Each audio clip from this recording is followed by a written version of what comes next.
Assalamualaikum warahmatullahi wabarakatuh. Selamat datang di channel Berbagi Kisah. Hari ini, kita akan membahas sebuah topik yang kontroversial dan jarang diungkap, yaitu ketika gereja menolak fakta sejarah tentang Yesus dari Nazaret. Selama berabad-abad, dunia mengenal Yesus sebagai Tuhan yang disalib dan bangkit kembali. Namun, apakah fakta itu benar? Ataukah sejarah telah dimanipulasi untuk kepentingan kekuasaan? Dalam video ini, kita akan membuka lembar demi lembar rahasia sejarah yang selama ini disembunyikan. Kita akan menelusuri naskah kuno, riwayat syahih, dan fakta yang jarang diungkap dalam sejarah Islam yang menunjukkan siapa Yesus sesungguhnya. Seorang nabi agung, bukan Tuhan, dan risalahnya telah diselewengkan oleh manusia. Bersiaplah untuk menyelami fakta-fakta mencengangkan, bukti-bukti sejarah dan misteri yang selama ini ditutupi. Ini bukan sekadar cerita sejarah, ini adalah perjalanan untuk menyingkap kebenaran yang lama tersembunyi. Bismillah, mari kita mulai ceritanya.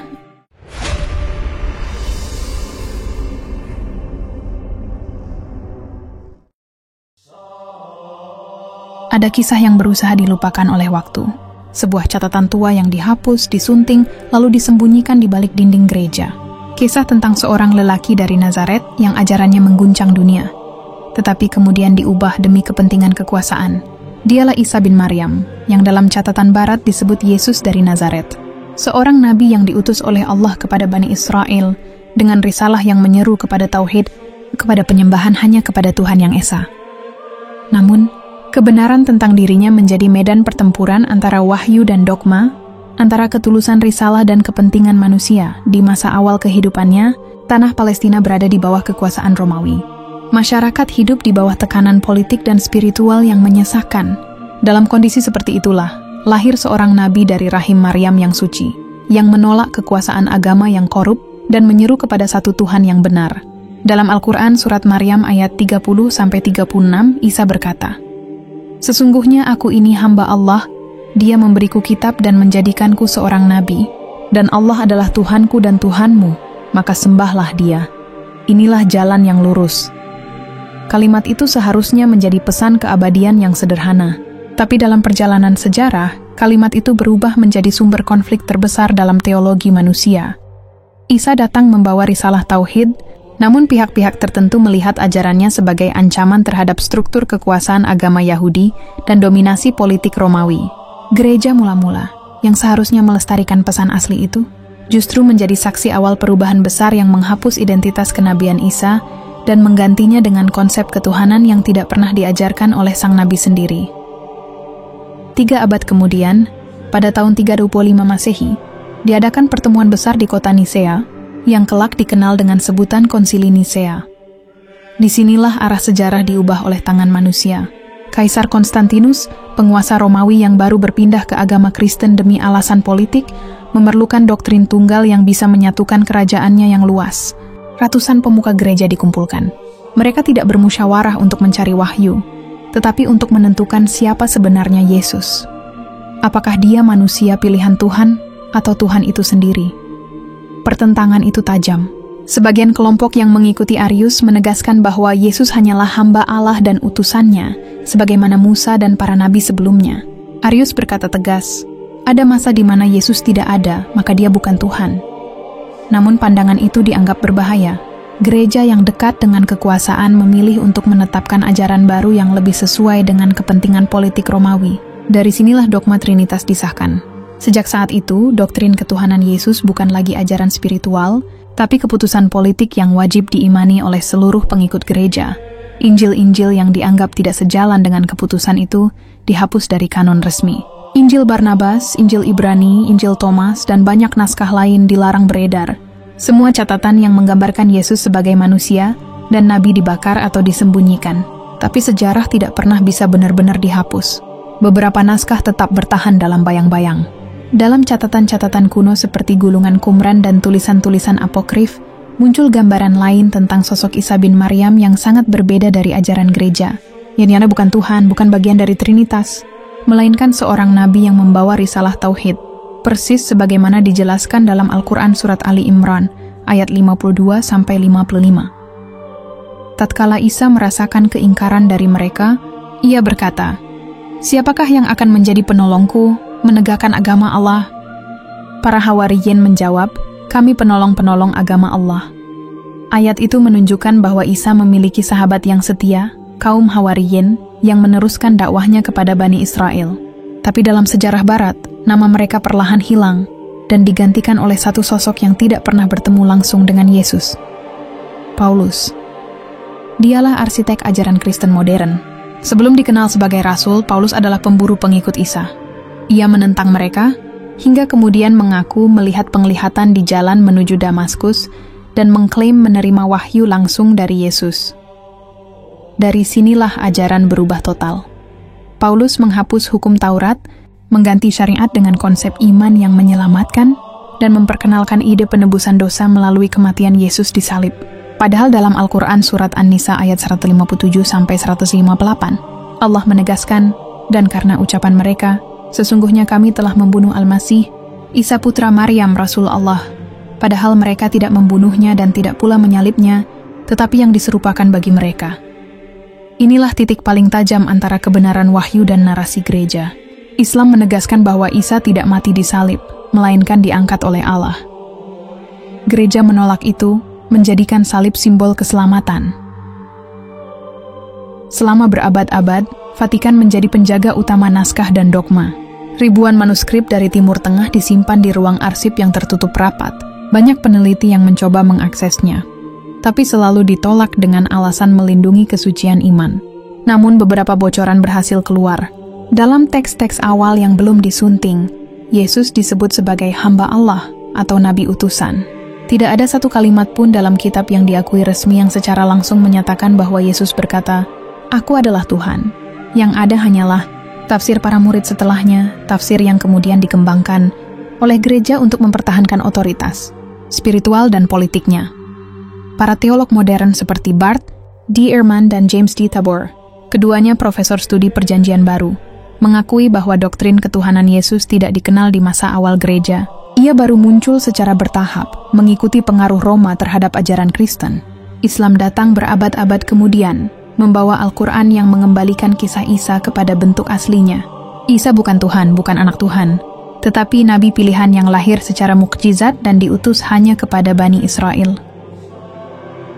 Nabi Muhammad SAW bersabda dalam hadis sahih, riwayat Al-Bukhari dan Muslim, "Barang siapa bersaksi bahwa tidak ada Tuhan selain Allah, dan bahwa Muhammad adalah utusan Allah, Isa adalah hamba Allah dan utusannya serta kalimatnya yang disampaikan kepada Maryam, maka Allah akan memasukkannya ke dalam surga." Hadis ini menegaskan bahwa keimanan kepada Isa sebagai nabi adalah bagian dari keimanan Islam.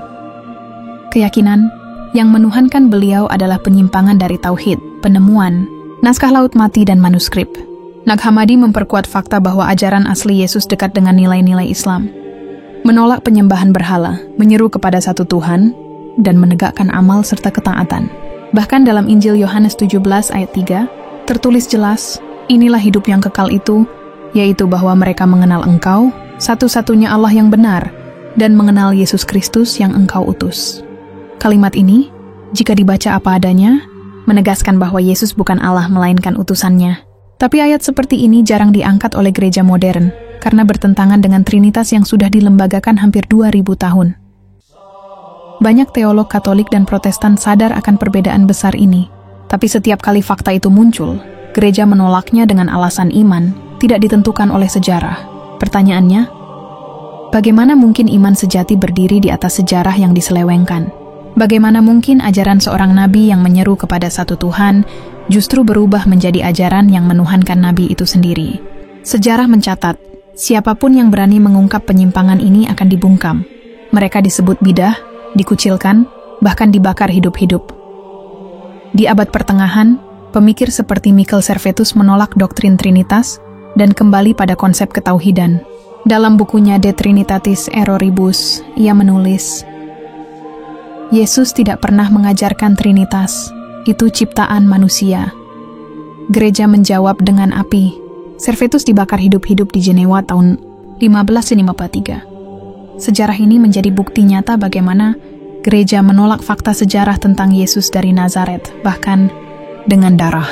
Namun sebagaimana cahaya tak dapat dipadamkan oleh kegelapan. Kebenaran tetap hidup. Setiap kali sejarah mencoba menutupinya, Al-Quran membukanya kembali dengan terang. Kisah Isa dalam Islam tidak pernah terpisah dari tauhid. Setiap ayat tentang beliau selalu diakhiri dengan penegasan bahwa Allah lah satu-satunya Tuhan. Seperti dalam Al-Quran surat Ali Imran ayat 79, tidaklah layak bagi seorang manusia yang Allah berikan kitab, hikmah dan kenabian. Lalu dia berkata kepada manusia, "Jadilah kamu penyembahku selain Allah." Sejarah tidak bisa disembunyikan selamanya. Di balik setiap catatan yang dihapus selalu ada ayat yang menyala. Di balik setiap kebohongan yang diawetkan, selalu ada kebenaran yang menunggu untuk ditemukan.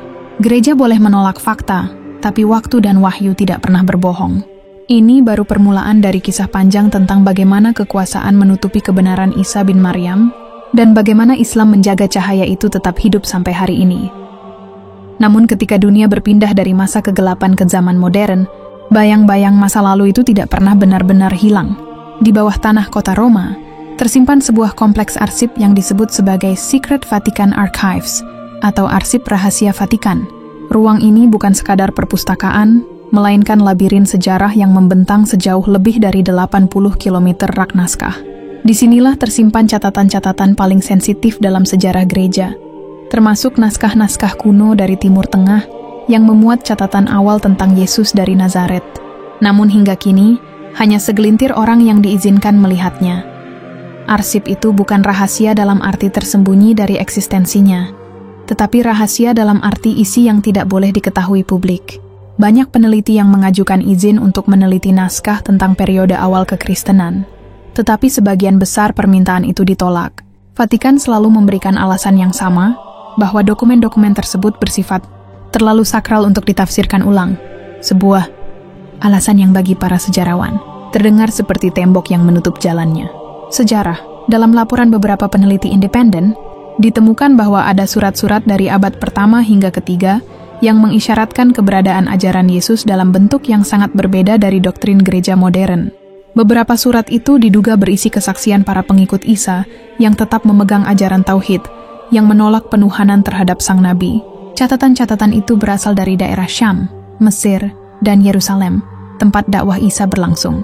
Namun dokumen-dokumen itu tidak pernah ditampilkan kepada publik, dan setiap kali ada kebocoran, pihak gereja segera mengeluarkan sanggahan resmi untuk menepisnya. Beberapa sejarawan bahkan mengaitkan peristiwa penghancuran perpustakaan-perpustakaan kuno di Alexandria dan Antiochia sebagai bagian dari upaya besar menghapus jejak teks-teks yang menolak doktrin ketuhanan Yesus. Ketika kekristenan menjadi agama resmi Kekaisaran Romawi, mereka memusnahkan apapun yang dianggap bertentangan dengan keputusan Konsili Nicea. Buku-buku, naskah, dan catatan pengikut Arius dibakar. Saksi-saksi yang menolak Trinitas diasingkan. Dan sejak saat itu, sejarah tentang Yesus ditulis ulang oleh tangan politik. Namun sejarah sejati tidak mati. Di berbagai wilayah timur, terutama di antara komunitas yang masih menyimpan ajaran monoteistik murni, cerita tentang Yesus sebagai Nabi Allah tetap hidup. Tradisi ini kemudian diteruskan dan diabadikan oleh Islam berabad-abad kemudian. Ketika Al-Quran turun, banyak orang dari kalangan ahli kitab yang mengenali pesan itu, karena mereka telah mendengar jejak kebenaran yang sama dari leluhur mereka. Allah berfirman dalam Al-Quran surat Al-Qasas ayat 52-53, "Orang-orang yang telah kami beri kitab sebelum Al-Quran mereka beriman kepadanya, dan apabila dibacakan kepada mereka, mereka berkata, kami beriman kepadanya. Sesungguhnya ia adalah kebenaran dari Tuhan kami." Kisah itu menggambarkan bahwa sebagian dari kaum ahli kitab tahu tentang risalah sejati Isa bin Maryam, tapi mereka kalah oleh tekanan kekuasaan. Gereja menguasai narasi, dan siapapun yang melawannya akan dihukum sebagai pengkhianat. Seiring berkembangnya zaman, banyak arkeolog dan teolog mencoba menelusuri ulang sejarah.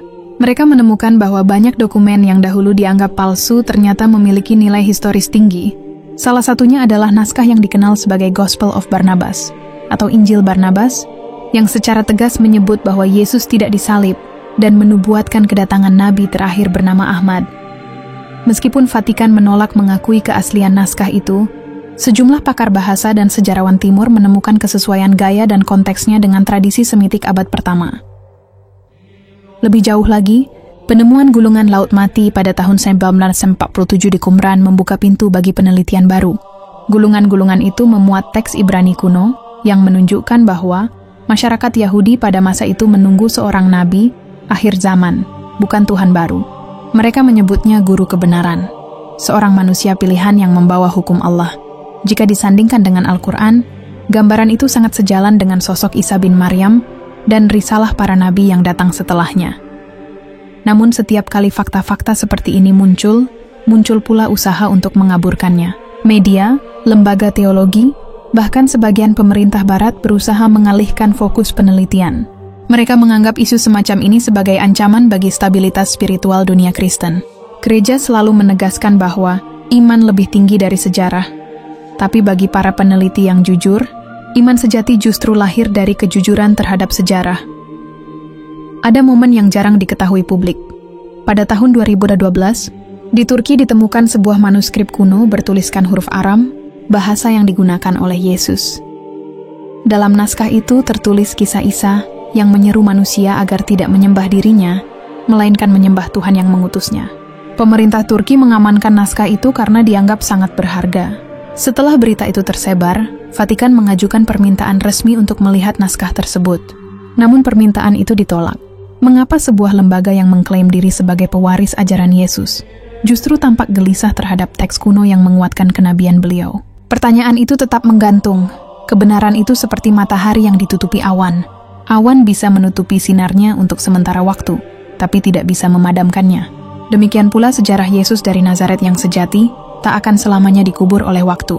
Semakin manusia menggali naskah dan bukti sejarah, semakin jelas perbedaan antara pesan murni yang dibawa Isa dengan ajaran hasil konsili. Isa tidak datang membawa agama baru. Ia datang memperbaiki penyimpangan Bani Israel dan mengembalikan mereka kepada hukum Allah yang asli. Dalam Al-Quran surat As-Saff ayat 6 disebutkan, "Dan ingatlah ketika Isa putra Maryam berkata, 'Hai Bani Israel, sesungguhnya aku adalah utusan Allah kepadamu, membenarkan apa yang datang sebelumku yaitu Taurat, dan memberi kabar gembira tentang seorang rasul yang akan datang sesudahku, yang namanya Ahmad.'" Ayat ini menunjukkan kesinambungan risalah, bahwa Isa bukan akhir dari kenabian, melainkan bagian dari rantai wahyu yang berujung pada risalah terakhir, Islam. Namun di sisi lain, gereja berusaha menutup bagian ini dari sejarah. Setiap kali muncul bukti bahwa Yesus pernah menubuatkan kedatangan nabi berikutnya, dokumen itu disembunyikan atau diklaim sebagai teks palsu. Para penyalin kitab suci di abad pertengahan melakukan penyuntingan dan menyesuaikan teks agar selaras dengan ajaran resmi.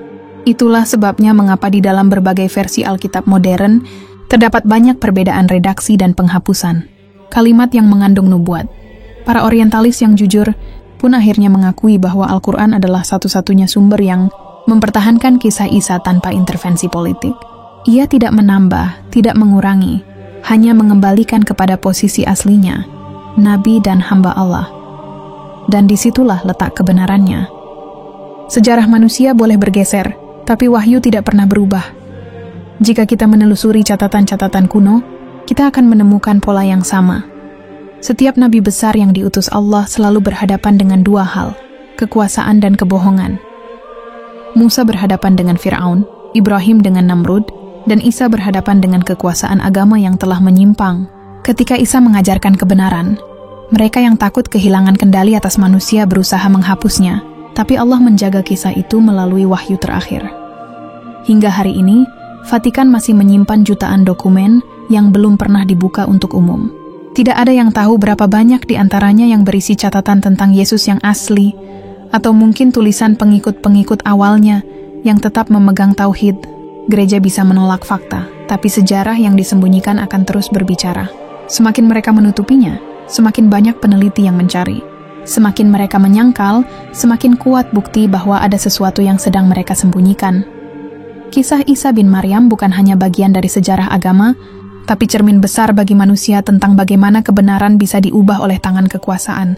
Gereja telah menolak fakta sejarah tentang Yesus dari Nazaret, namun kebenaran itu tetap hidup dalam ayat-ayat yang dijaga Allah. Setiap kali dunia berusaha menutupnya, Al-Quran mengingatkan manusia bahwa tidak ada Tuhan selain Allah, dan Isa hanyalah hamba serta utusannya. Sejarah belum berakhir. Di balik pintu-pintu tertutup Vatikan, di dalam rak-rak berdebu yang tidak boleh disentuh, masih tersimpan lembaran-lembaran yang bisa mengubah cara dunia memahami siapa sebenarnya Yesus dari Nazaret. Dan ketika kebenaran itu akhirnya muncul ke permukaan, dunia akan melihat bahwa Islam bukan agama baru yang datang setelah Kristen, melainkan wahyu yang memulihkan sejarah yang telah lama dipalsukan manusia. Namun di balik setiap catatan sejarah, selalu ada yang dihapus, ada yang disembunyikan, dan ada yang sengaja dibungkam oleh tangan-tangan berkuasa.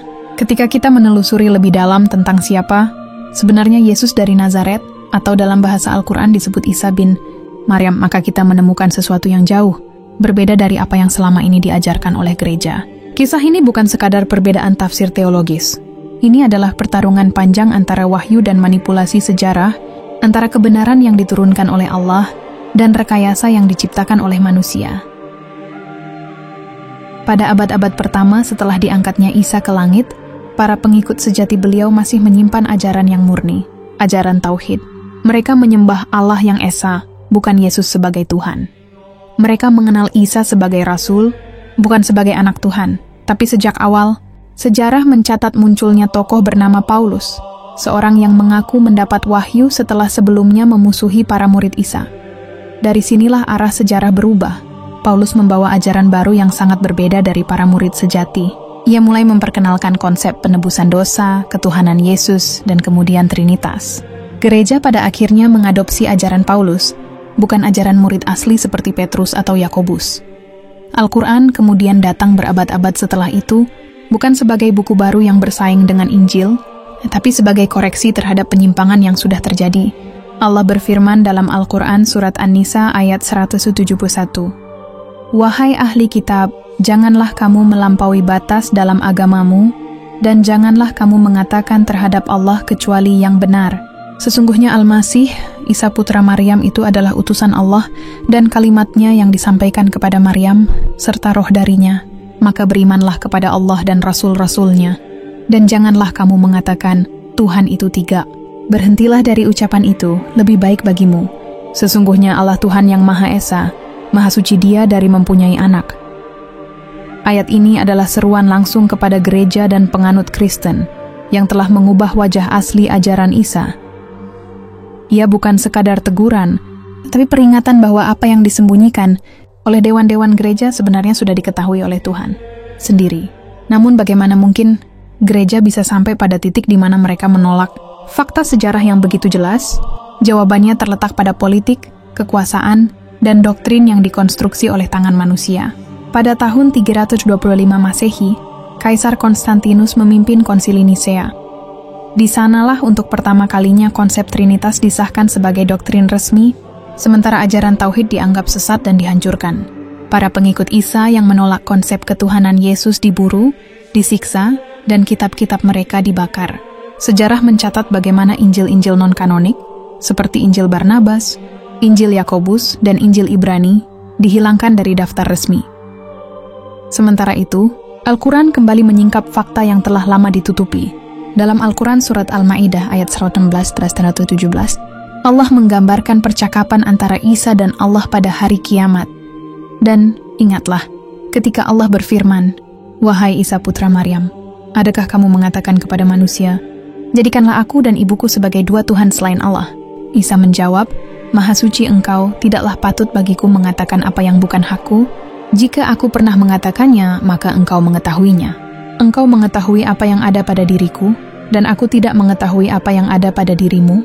Sesungguhnya engkau maha mengetahui segala yang gaib. Aku tidak pernah mengatakan kepada mereka kecuali apa yang engkau perintahkan kepadaku, yaitu sembahlah Allah Tuhanku dan Tuhanmu." Ayat ini bukan hanya menjelaskan keyakinan umat Islam terhadap Isa, tetapi juga membongkar apa yang telah disembunyikan oleh sejarah, bahwa Isa tidak pernah mengajarkan ketuhanan dirinya. Ia tidak pernah meminta disembah. Ajaran Trinitas yang muncul berabad-abad setelahnya bukan bagian dari risalah beliau. Fakta ini begitu mengancam posisi gereja. Karena bila Isa hanyalah seorang nabi, maka seluruh struktur doktrin yang dibangun di atas ketuhanan Yesus akan runtuh. Karena itu, segala upaya dilakukan untuk menutupi, memutarbalikkan, dan menekan siapapun yang mengungkapnya. Selama berabad-abad, gereja menggunakan kekuasaan politik untuk memastikan kebenaran alternatif tidak pernah sampai ke publik. Para ilmuwan dan sejarawan yang berusaha meneliti teks-teks kuno dianggap bid'ah, disiksa, bahkan dibakar hidup-hidup. Tapi sejarah tidak pernah bisa dibungkam sepenuhnya. Ketika dunia Islam mulai berkembang pesat di bawah kekuasaan khilafah, ilmu pengetahuan dan sejarah kembali dikaji dengan metode ilmiah. Para ulama seperti Ibnu Hazm, Al-Jahiz, dan Al-Qurtubi menulis dengan sangat rinci tentang kontradiksi dalam ajaran gereja dan bukti-bukti bahwa Isa adalah nabi, bukan Tuhan. Mereka menggunakan riwayat-riwayat syahih, baik dari hadis maupun dari catatan para ulama terdahulu, serta membandingkan dengan teks-teks lama dari kalangan ahli kitab. Salah satu temuan menarik datang dari perbandingan antara teks Al-Quran dan naskah Injil lama yang ditemukan di Timur Tengah. Dalam beberapa naskah Aram kuno, istilah yang digunakan untuk menyebut Isa adalah Abd Allah, hamba Allah, bukan anak Allah. Perubahan kecil dalam terjemahan ini mengubah seluruh makna teologis. Gereja, demi menjaga doktrin Trinitas, menghapus makna asli dan menggantinya dengan istilah yang mengarah pada ketuhanan Yesus. Jejak-jejak pemalsuan ini bisa ditemukan bahkan dalam sejarah penulisan Alkitab itu sendiri. Tidak ada satupun Injil yang ditulis langsung oleh murid Isa dalam bahasa asli beliau. Semuanya adalah salinan yang muncul puluhan tahun setelah beliau diangkat. Bahkan Injil Yohanes yang menjadi dasar utama Trinitas baru ditulis sekitar akhir abad pertama Masehi, jauh setelah para saksi asli wafat. Sejarawan modern pun mengakui bahwa teks-teks tersebut telah melalui revisi berulang kali. Al-Quran datang untuk meluruskan semua itu. Dalam surat Ali Imran ayat 52-55, Allah menyebut para pengikut setia Isa yang disebut Al-Hawariyun, yang beriman hanya kepada Allah, bukan kepada Isa sebagai Tuhan. Allah berfirman bahwa Dia akan mengangkat Isa dan membersihkan beliau dari tuduhan-tuduhan kaum kafir, serta menjadikan para pengikutnya yang sejati lebih unggul daripada mereka yang kafir sampai hari kiamat. Ini adalah janji yang kini terbukti dalam sejarah. Karena ajaran Tauhid Isa tidak pernah benar-benar lenyap, ia tetap hidup, dilanjutkan oleh risalah terakhir yang dibawa oleh Nabi Muhammad, penutup para nabi. Dan disinilah titik paling penting dalam narasi besar sejarah manusia, kesinambungan wahyu. Dari Ibrahim, Musa, Isa, hingga Muhammad semuanya membawa pesan yang sama, tauhid. Tapi di antara semua umat, hanya Islam yang menjaga kemurnian pesan itu.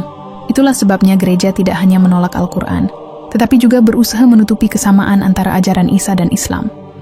Mereka tahu, jika publik menyadari bahwa ajaran asli Yesus lebih dekat dengan Islam, maka seluruh sistem dogma gereja akan kehilangan legitimasi. Kita bisa melihat bukti-bukti penolakan fakta ini hingga sekarang. Ketika ditemukan naskah-naskah kuno di Laut Mati, atau dikenal sebagai Dead Sea Scrolls, gereja tidak segera membuka semuanya kepada publik.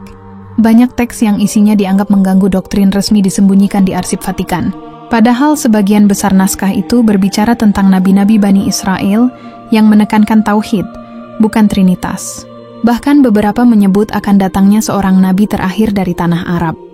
Semakin dalam kita menelusuri, semakin jelas bahwa gereja selama berabad-abad menolak bukan hanya kebenaran sejarah, tetapi juga wahyu yang telah diturunkan oleh Allah. Dalam dunia akademik modern, banyak peneliti mulai berani mengakui bahwa Yesus yang historis sangat berbeda dari Yesus versi doktrin gereja. Ia adalah nabi yang menyeru kepada penyembahan kepada Tuhan yang Esa, bukan pendiri agama baru, yang salat, berpuasa dan bersujud kepada Allah, sebagaimana nabi-nabi sebelumnya. Dan Al-Quran mengabadikan semua itu, bukan sebagai narasi alternatif, tapi sebagai bukti kebenaran universal yang tidak bisa dihapus oleh sejarah manusia. Karena kebenaran, sekalipun disembunyikan dalam lembaran-lembaran tua dan dikunci dalam ruang bawah tanah Vatikan, tetap akan menemukan jalannya. Dan ketika sejarah dibuka kembali dengan cahaya wahyu, maka akan tampak jelas siapa yang benar-benar membawa risalah Tuhan dan siapa yang memanipulasinya untuk kepentingan dunia. Satu demi satu lapisan sejarah yang terkubur mulai terbuka. Setiap penemuan baru seolah menjadi potongan teka-teki besar yang mengarah pada satu kesimpulan mengejutkan, bahwa sosok Yesus dari Nazaret, Isa bin Maryam, tidak pernah mengajarkan Trinitas, tidak pernah menyalib dirinya sendiri untuk menebus dosa, dan tidak pernah mengklaim ketuhanan. Semua itu muncul setelahnya, dibangun di atas pondasi keputusan politik, bukan wahyu ilahi. Ketika para arkeolog dan sejarawan modern meneliti kembali naskah-naskah awal kekristenan, mereka menemukan fakta yang menggemparkan. Di wilayah Qumran, dekat Laut Mati, ditemukan gulungan-gulungan kuno yang kemudian dikenal sebagai Dead Sea Scrolls. Sebagian besar teks itu diyakini berasal dari kelompok Yahudi Essens, sebuah komunitas religius yang hidup zuhud, menghindari dunia, dan berpegang pada tauhid yang ketat. Mereka menolak penyembahan terhadap manusia dan menanti datangnya seorang nabi terakhir yang akan datang dari timur. Beberapa teksnya bahkan menggambarkan guru kebenaran yang diutus untuk mengoreksi penyelewengan para pemuka agama. Banyak sarjana menduga ajaran mereka sangat dekat dengan ajaran yang dibawa oleh Isa dan murid-murid sejatinya. Namun apa yang terjadi setelah penemuan itu? Bukannya disebarkan secara terbuka, sebagian besar gulungan disimpan dan hanya sedikit yang diizinkan dipublikasikan. Gereja Katolik melalui lembaga-lembaga akademiknya menahan akses penuh terhadap teks tersebut selama beberapa dekade. Para peneliti independen yang mencoba mengungkapkan isi manuskrip itu seringkali dibungkam, dipinggirkan, bahkan kehilangan karier akademiknya. Seolah ada tangan yang tidak ingin dunia mengetahui bahwa sejak awal, ajaran Yesus sejati bukanlah Trinitas, melainkan tauhid yang murni. Al-Quran sendiri telah lama menyingkap hal itu. Dalam surat Asy-Syaff ayat 6, Allah berfirman, "Dan ingatlah ketika Isa putra Maryam berkata, 'Wahai Bani Israel, sesungguhnya aku adalah utusan Allah kepadamu, membenarkan kitab yang sebelumnya, yaitu Taurat, dan memberi kabar gembira tentang seorang Rasul yang akan datang setelahku, yang namanya Ahmad, Muhammad.'" Ayat ini memperlihatkan kesinambungan misi kenabian yang tidak terputus. Isa tidak mendirikan agama baru, melainkan menyempurnakan risalah sebelumnya, lalu memberi kabar tentang datangnya Rasul terakhir. Tapi fakta inilah yang paling ditakuti oleh gereja. Sebab jika ayat ini benar, maka seluruh narasi Trinitas dan ketuhanan Yesus akan runtuh dalam sekejap. Fakta lain yang sering diabaikan adalah bahwa banyak tradisi awal kekristenan Timur, terutama di kawasan Arabia, Mesir, dan Syam, masih memegang ajaran monoteistik yang sangat dekat dengan Islam. Mereka menyebut Yesus sebagai Nabi Agung, bukan Tuhan. Mereka sujud ketika berdoa, berpuasa, dan menjaga kemurnian ibadah seperti halnya umat Islam. Bahkan dalam catatan sejarawan Bizantium, disebutkan bahwa ketika Nabi Muhammad diutus, sebagian komunitas Kristen di Habasyah dan Najran justru mengenali ajaran beliau sebagai kelanjutan dari risalah Isa sejarawan. Islam seperti Ibnu Katsir dan Al-Qurtubi mencatat bahwa dialog antara Rasulullah dengan para utusan Nasrani Najran adalah salah satu momen penting dalam sejarah peradaban agama. Dalam perdebatan itu, Rasulullah menegaskan ayat dari Al-Quran surat Ali Imran ayat 59. Sesungguhnya perumpamaan Isa di sisi Allah adalah seperti perumpamaan Adam. Allah menciptakan Adam dari tanah, kemudian berkata kepadanya, "Jadilah." Maka jadilah dia. Ayat ini menjadi bantahan sempurna terhadap klaim ketuhanan Isa. Karena jika kelahiran tanpa ayah menjadikan seseorang Tuhan, maka Adam yang tidak memiliki ayah dan ibu semestinya lebih layak disebut Tuhan. Tapi kenyataannya, Adam hanyalah makhluk ciptaan Allah, sebagaimana Isa. Ketika argumen ini disampaikan, para pemuka Nasrani Najran terdiam. Mereka tidak bisa menyangkal logika wahyu tersebut. Namun ketakutan akan kehilangan kekuasaan dan status membuat mereka menolak kebenaran itu. Sejak itulah perdebatan antara wahyu dan dogma terus berlanjut selama berabad-abad. Gereja terus mempertahankan Trinitas, sementara Islam terus menyerukan tauhid. Menariknya, dalam catatan sejarah Islam, para sahabat Rasulullah dan para tabi'in tidak pernah menafsirkan Isa sebagai sosok ilahi. Semua tafsir yang sahih menegaskan bahwa Isa adalah manusia pilihan, nabi yang mulia, dan akan kembali ke bumi menjelang akhir zaman bukan untuk membawa agama baru, tetapi untuk menghancurkan salib dan menegakkan kembali keesaan Allah. Dalam hadis sahih riwayat Imam Muslim, Rasulullah bersabda, "Demi Allah yang jiwaku berada di tangannya, sungguh akan turun kepada kalian Isa putra Maryam sebagai hakim yang adil. Ia akan memecahkan salib, membunuh babi, dan menghapus jizyah, dan harta akan melimpah hingga tidak ada seorang pun yang menerimanya." Hadis ini bukan sekadar nubuat. Ia adalah penegasan bahwa Isa akan kembali untuk mengoreksi kesalahan besar dalam sejarah manusia, penyembahan terhadap dirinya sendiri. Lalu mengapa gereja menolak fakta-fakta seperti ini? Karena pengakuan bahwa Isa hanyalah nabi akan mengguncang seluruh bangunan teologi Kristen. Jika Yesus bukan Tuhan, maka penyaliban tidak memiliki makna penebusan dosa.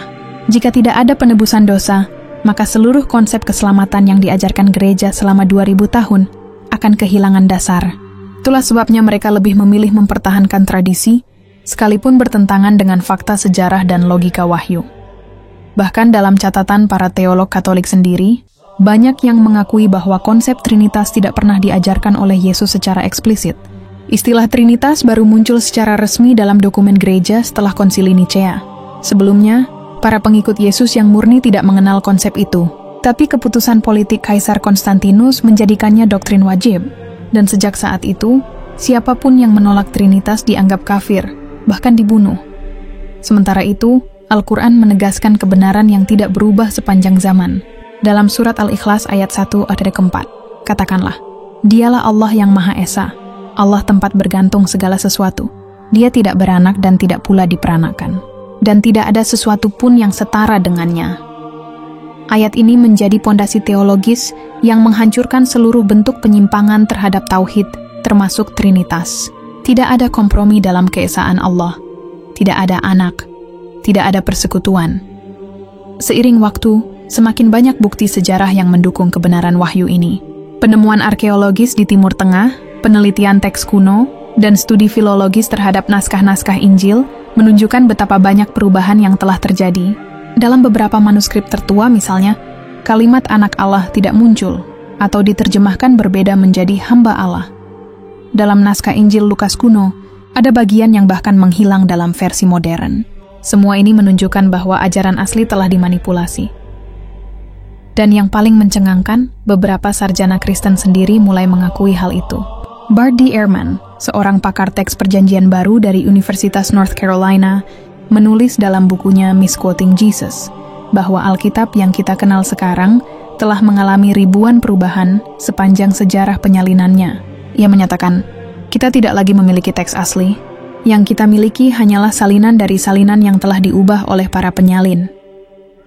Pernyataan ini, dari seorang akademisi Kristen sendiri, adalah pukulan telak terhadap klaim bahwa Alkitab adalah firman Tuhan yang tidak berubah. Sementara itu, Al-Quran tetap terjaga sebagaimana diturunkan. Allah berfirman dalam surat Al-Hijr ayat 9, Sesungguhnya kamilah yang menurunkan Al-Quran, dan sesungguhnya kami benar-benar menjaganya. Dan sejarah membuktikan janji ini. Tidak satu huruf pun berubah sejak diturunkan kepada Nabi Muhammad lebih dari 1.400 tahun yang lalu. Gereja boleh saja menolak fakta-fakta ini, tapi waktu tidak bisa dibohongi. Sejarah, seberapapun disembunyikan, akan selalu menemukan jalannya untuk berbicara. Di tengah abad modern ini, ketika dokumen kuno terus ditemukan, dan data sejarah semakin terbuka, kebenaran yang dulu ditutup rapat mulai menyinari dunia. Yesus yang sejati, Isa bin Maryam, akan dikenal bukan sebagai Tuhan yang disalib, melainkan sebagai Nabi Allah yang diangkat ke langit, dan akan kembali menegakkan keadilan di bumi. Namun kisah ini belum berakhir. Masih ada misteri yang lebih dalam tentang persekongkolan sejarah antara kekaisaran, gereja, dan dewan-dewan teolog yang menulis ulang masa lalu demi mempertahankan kekuasaan. Dan di balik itu semua, ada jejak wahyu yang terus berusaha dibungkam. Tetapi sebagaimana janji Allah dalam Al-Quran surat Asy-Syaff ayat 8, mereka hendak memadamkan cahaya Allah dengan mulut mereka, tetapi Allah tetap menyempurnakan cahayanya, walaupun orang-orang kafir membencinya. Dan cahaya itu kini mulai terlihat, menembus tembok sejarah yang selama ini menutupi wajah kebenaran. Kisah ini akan berlanjut, sampai saat ketika dunia benar-benar menyaksikan kembalinya Isa bin Maryam, bukan sebagai Tuhan, tapi sebagai saksi kebenaran yang selama ini ditolak gereja. Pada saat itu, tidak akan ada lagi ruang bagi kebohongan teologis yang telah bertahan selama berabad-abad. Semua topeng akan jatuh, semua manipulasi akan tersingkap. Ketika Isa bin Maryam turun kembali ke bumi, ia tidak akan membawa salib di tangannya, melainkan kebenaran yang murni dari Tuhan. Sebuah kebenaran yang akan menghancurkan dogma buatan manusia yang telah menyesatkan jutaan umat selama ribuan tahun. Namun sebelum masa itu tiba, sejarah masih menyimpan banyak catatan kelam tentang bagaimana gereja berusaha menjaga kebohongan ini tetap hidup. Sejak abad keempat hingga abad pertengahan, setiap suara yang berusaha mengembalikan ajaran Yesus ke tauhid dibungkam dengan kekerasan. Para biarawan dan ilmuwan yang mencoba mempertanyakan keabsahan Trinitas dianggap pengkhianat iman. Banyak dari mereka dibakar hidup-hidup, diasingkan, atau dipaksa mencabut pandangannya di hadapan Dewan Inkvisisi. Salah satu kasus paling terkenal adalah kisah Michael Servetus, seorang teolog asal Spanyol pada abad ke-16. Ia menulis buku berjudul De Trinitatis Erroribus, tentang kesalahan Trinitas. Dalam karyanya, Servetus membuktikan bahwa konsep Trinitas tidak pernah diajarkan oleh Yesus, dan bahwa Alkitab sendiri tidak mendukung doktrin tersebut. Isa menyebut bahwa Tuhan hanyalah satu dan Yesus hanyalah utusan. Gereja langsung menjatuhkan vonis mati padanya. Pada tahun 1553 di kota Jenewa, Servetus dibakar hidup-hidup bersama salinan bukunya yang dianggap menghina gereja. Ironisnya, kebanyakan umat Kristen tidak pernah mengetahui kisah-kisah seperti ini, karena sejarah mereka sendiri ditulis oleh institusi yang sama yang menindas para pencari kebenaran. Dan setiap kali dokumen atau bukti baru ditemukan yang bisa menggoyahkan dasar keimanan mereka, gereja bergerak cepat untuk mengendalikannya. Lihatlah bagaimana Vatikan selama berabad-abad menjadi benteng tertutup yang menyimpan ribuan naskah kuno. Arsip Rahasia Vatikan, atau Archivum Secretum Vaticanum, menyimpan lebih dari 85 km dokumen, termasuk catatan tentang konsili, surat-surat raja, dan teks-teks awal kekristenan. Hanya segelintir peneliti yang diizinkan masuk, dan bahkan itu pun dengan pengawasan ketat. Beberapa yang pernah melihat isi arsip, itu menyebut adanya dokumen yang menunjukkan adanya perbedaan besar antara Yesus yang historis dan Yesus yang ditampilkan dalam doktrin gereja. Beberapa teks bahkan menyinggung keberadaan Nabi Muhammad dan pengaruh Islam terhadap penafsiran ulang Injil di Timur Tengah. Tapi semua itu disembunyikan, disegel dalam ruang bawah tanah yang tidak tersentuh publik. Mengapa? Karena membuka kebenaran itu berarti menghancurkan tatanan yang telah berdiri selama 2 milenium. Padahal jika kita kembali kepada sumber-sumber awal, semua tanda-tanda itu begitu jelas.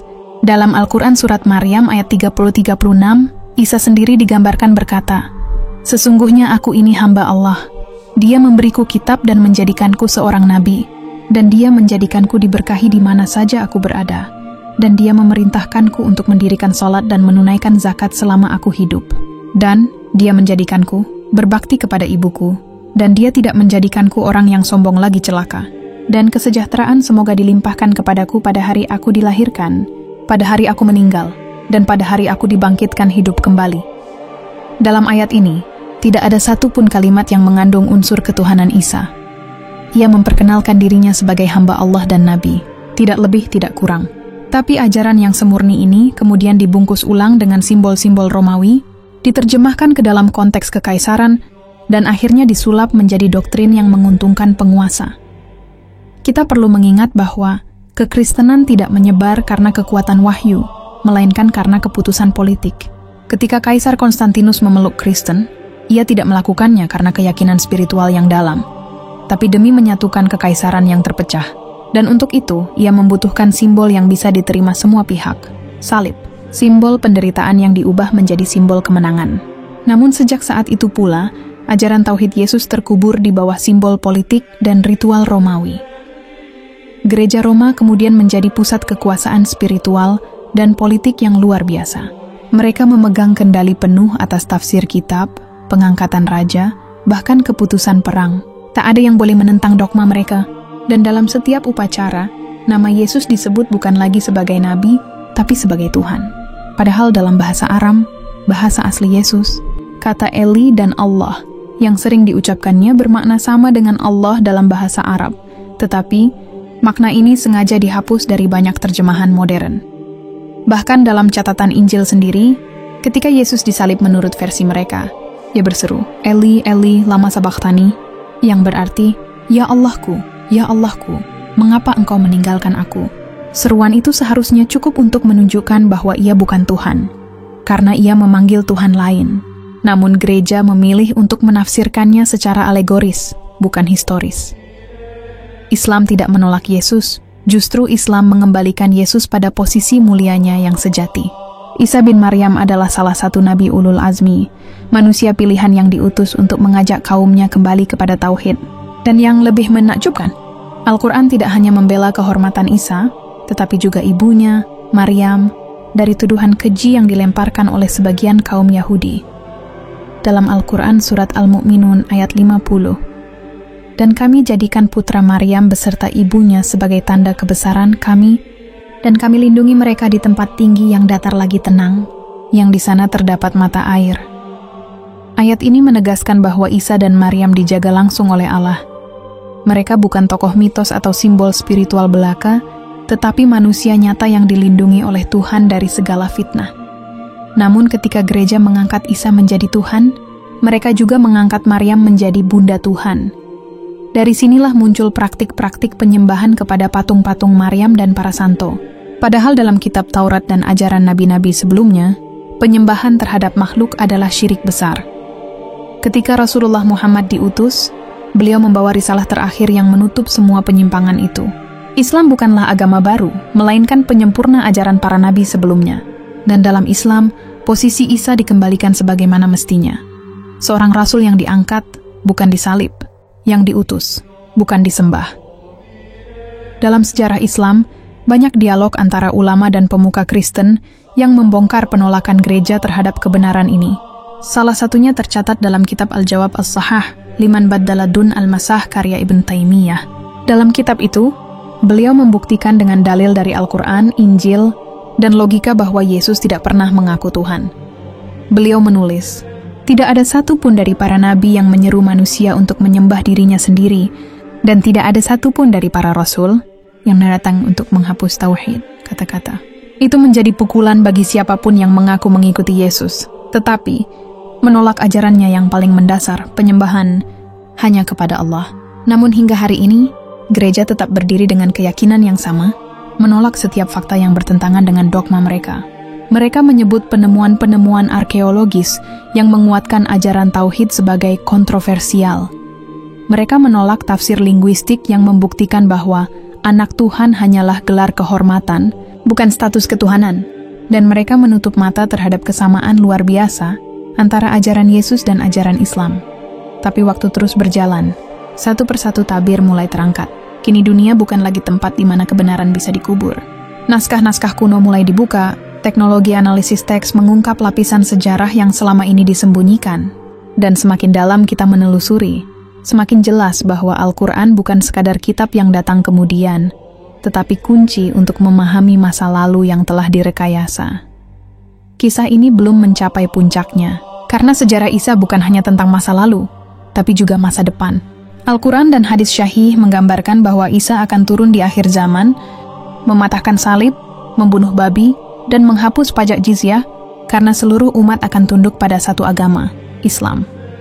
Ia tidak akan datang sebagai Tuhan, tapi sebagai saksi atas kebenaran wahyu yang selama ini ditolak oleh gereja. Dan ketika hari itu tiba, seluruh dunia akan melihat dengan mata kepala sendiri, bahwa kebenaran yang disembunyikan tidak akan pernah bisa padam. Isa bin Maryam akan berdiri, bukan di atas altar gereja, tapi di tengah umat Islam, memimpin manusia kepada satu kalimat yang sama. La ilaha illallah. Tidak ada Tuhan selain Allah. Dan di balik dinding itu, tersimpan sesuatu yang lebih besar dari sekadar rahasia teologi. Sebuah kebenaran yang dapat mengguncang seluruh fondasi keimanan yang dibangun di atas kepalsuan. Para penguasa gereja tahu, jika naskah-naskah asli tentang kehidupan Isa yang murni ditemukan dan dibuka untuk umum, maka seluruh sistem yang menopang otoritas mereka akan runtuh. Karena di antara naskah-naskah itu, ada Injil-Injil yang tidak masuk dalam kanon resmi, Injil Barnabas, Injil Thomas, Injil Ibrani, dan Injil Petrus. Semuanya memberikan gambaran yang berbeda tentang Isa, bukan sebagai Tuhan, melainkan sebagai manusia pilihan yang diutus untuk menegakkan hukum Allah. Injil Barnabas, misalnya, secara eksplisit menyebut kedatangan seorang nabi terakhir setelah Isa yang akan membawa kebenaran terakhir bagi seluruh umat manusia, Nabi Muhammad. Namun, teks-teks ini disingkirkan, dianggap apokrif, dan dilarang beredar. Gereja menyebutnya palsu, padahal tidak sedikit bukti menunjukkan bahwa naskah-naskah itu lebih tua daripada salinan kanon yang dipakai sekarang. Mengapa harus disembunyikan? Karena jika kebenaran itu diakui, seluruh konsep trinitas, dosa warisan, dan penyaliban akan hancur tanpa sisa. Selama berabad-abad, umat manusia hidup dalam bayang-bayang kebohongan teologis. Mereka diajarkan bahwa Tuhan mati untuk menebus dosa manusia, sebuah konsep yang tidak hanya bertentangan dengan logika, tetapi juga dengan sifat Tuhan yang maha hidup dan maha suci. Tuhan tidak mungkin mati, tidak mungkin disalib, dan tidak mungkin membutuhkan pengorbanan untuk mengampuni makhluknya sendiri. Dalam ajaran para nabi sebelumnya, dari Nuh, Ibrahim, Musa, hingga Isa, tidak ada satupun yang mengajarkan bahwa manusia harus menebus dosa dengan darah Tuhan. Semua menyeru kepada satu pesan yang sama. Bertobatlah kepada Allah, sembahlah Dia semata, dan ikuti perintahnya. Itulah ajaran tauhid yang sejati, Namun ketika kekuasaan dunia bersatu dengan agama, segalanya berubah. Trinitas bukanlah hasil wahyu, tetapi hasil kompromi politik.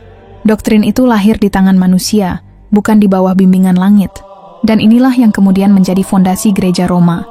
Sebuah lembaga yang lebih mirip kerajaan daripada rumah ibadah. Paus menjadi simbol otoritas tertinggi, seolah-olah memiliki hak untuk mengampuni dosa.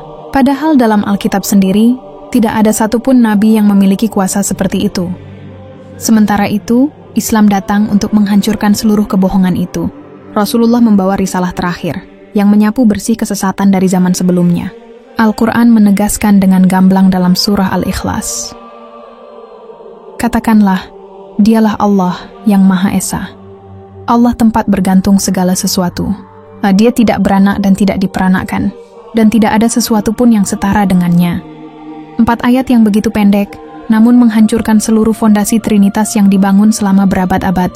Tidak ada ruang bagi konsep anak Tuhan atau Tuhan dalam 3 wujud. Karena Tuhan tidak terbagi, tidak berubah, dan tidak membutuhkan perantara. Dan inilah yang paling ditakuti oleh mereka yang membangun kekuasaan atas nama agama. Karena kebenaran yang sederhana inilah yang mampu membebaskan manusia dari cengkeraman sistem rohani yang penuh manipulasi. Kita bisa melihat bagaimana dunia modern masih memelihara warisan itu, yang salib tetap menjadi simbol dominan di barat, sementara ajaran tauhid tetap dianggap asing, bahkan berbahaya.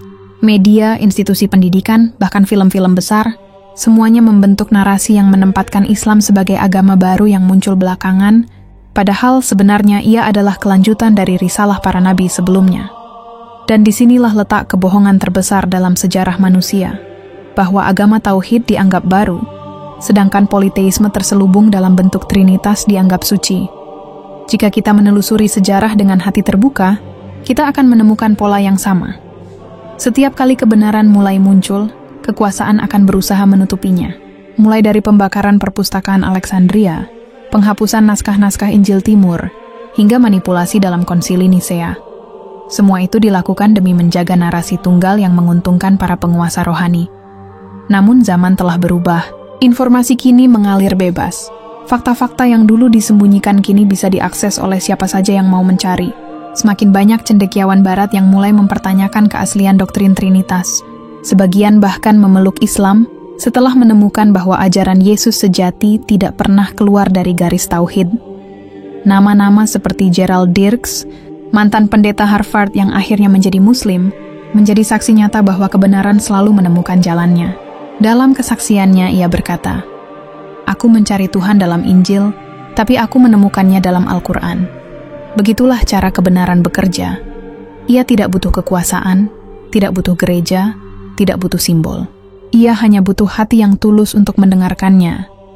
Dan hari itu akan datang, hari ketika seluruh manusia menyadari bahwa tidak ada keselamatan dalam simbol dan dogma buatan manusia, tetapi hanya dalam penghambaan yang tulus kepada Sang Pencipta.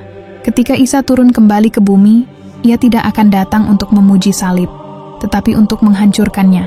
Ia akan menegakkan kembali hukum Allah, menuntun manusia ke dalam cahaya tauhid yang murni, dan mematahkan semua kebohongan yang pernah menodai namanya. Itulah puncak dari sejarah panjang ini. Sebuah penutup yang sebenarnya adalah awal dari kebenaran abadi. Ketika semua agama buatan manusia runtuh, hanya satu kalimat yang akan tetap berdiri tegak di atas bumi dan langit. La ilaha illallah, Muhammadur Rasulullah. Namun sebelum masa itu tiba, dunia masih akan terus berputar di antara cahaya dan kegelapan. Gereja tetap akan berpegang pada dogma lamanya, mempertahankan simbol yang telah lama kehilangan maknanya, dan menolak setiap suara yang mencoba membangunkan mereka dari tidur panjang sejarah. Tapi semakin keras mereka menutup telinga, semakin kuat gema kebenaran itu terdengar di penjuru bumi. Karena kebenaran tidak bisa dimusnahkan, ia hanya bisa ditunda untuk sementara waktu. Dalam kitab suci Al-Quran, Allah berfirman dalam surah Asy-Syaff ayat 6 tentang Isa bin Maryam. Dan ingatlah, ketika Isa putra Maryam berkata, "Wahai Bani Israel, sesungguhnya aku adalah utusan Allah kepadamu, yang membenarkan kitab yang sebelumnya, yaitu Taurat, dan memberi kabar gembira dengan datangnya seorang Rasul setelahku yang bernama Ahmad." Ayat ini adalah potongan sejarah yang paling sering diabaikan oleh gereja. Ia bukan sekadar nubuat, tetapi peringatan bahwa risalah Isa bukanlah penutup, melainkan pengantar kepada risalah terakhir, Islam. Dan fakta inilah yang membuat banyak tokoh gereja merasa terguncang. Sebab jika mereka mengakuinya, maka seluruh fondasi keyakinan mereka harus dibongkar dari akar. Namun, sejarah tak bisa disembunyikan selamanya. Setiap batu nisan kuno, setiap manuskrip yang tersisa, setiap fragmen Injil Timur, semuanya berbicara dengan bahasa yang sama. Yesus bukan Tuhan, dan ia tidak pernah mengajarkan bahwa dirinya harus disembah. Ia hanyalah seorang hamba Allah yang setia, yang menyeru kepada umatnya untuk kembali kepada hukum Tuhan yang satu. Dan disitulah kebenaran Islam menemukan pijakan terkuatnya. Ia tidak datang membawa ajaran baru, tetapi menyempurnakan risalah lama. Ia bukan agama yang memecah belah, tetapi justru mengembalikan manusia kepada sumber yang satu. Dalam pandangan Islam, Isa bukan musuh, bukan simbol perpecahan, melainkan seorang nabi agung yang kelak akan kembali menegakkan keadilan dan menghapus kebohongan yang menodai namanya. Rasulullah bersabda bahwa Isa akan turun di akhir zaman, mematahkan salib, membunuh Dajjal, dan menegakkan hukum Islam di seluruh bumi. Ketika itu terjadi, barulah manusia akan memahami betapa panjang dan kelamnya jalan yang telah mereka tempuh hanya untuk sampai pada kebenaran yang sejak awal sudah jelas. Bahwa Tuhan itu satu, tidak beranak dan tidak diperanakkan. Bayangkan hari itu, ketika salib runtuh di tengah kota yang dulu dijadikan lambang kekuasaan rohani, ketika lonceng gereja berhenti berdentang, dan suara azan bergema menggantikan gemuruh kebingungan manusia yang baru tersadar, ketika Isa, yang selama ini disembah sebagai Tuhan, berdiri di hadapan umat manusia, dan berkata dengan suara yang lembut namun tegas, "Aku hanyalah hamba Allah, maka sembahlah Dia, Tuhanku dan Tuhan kalian." Itulah momen di mana sejarah akan menulis bab terakhirnya dengan tinta kebenaran. Segala kebohongan akan gugur, segala dogma akan pudar, dan cahaya tauhid akan kembali bersinar di seluruh penjuru bumi. Semua yang selama ini disembunyikan oleh gereja, naskah-naskah, kesaksian, dan fakta-fakta yang tak pernah mereka biarkan keluar, akan menjadi saksi atas kebohongan yang mereka pertahankan, dan manusia akan sadar bahwa mereka telah menempuh jalan panjang yang berliku, hanya untuk kembali kepada ajaran yang paling sederhana. Tiada Tuhan selain Allah, maka bagi kita yang hidup di zaman penuh fitnah ini, tugasnya bukan untuk membenci, melainkan untuk mengungkap. Bukan untuk menyerang, melainkan untuk menyingkap tirai kebenaran yang telah lama menutupi pandangan manusia. Karena Islam tidak datang untuk menghancurkan Isa, tetapi untuk memulihkannya ke tempat yang layak, sebagai nabi, bukan Tuhan. Dan itulah hakikat dakwah Islam.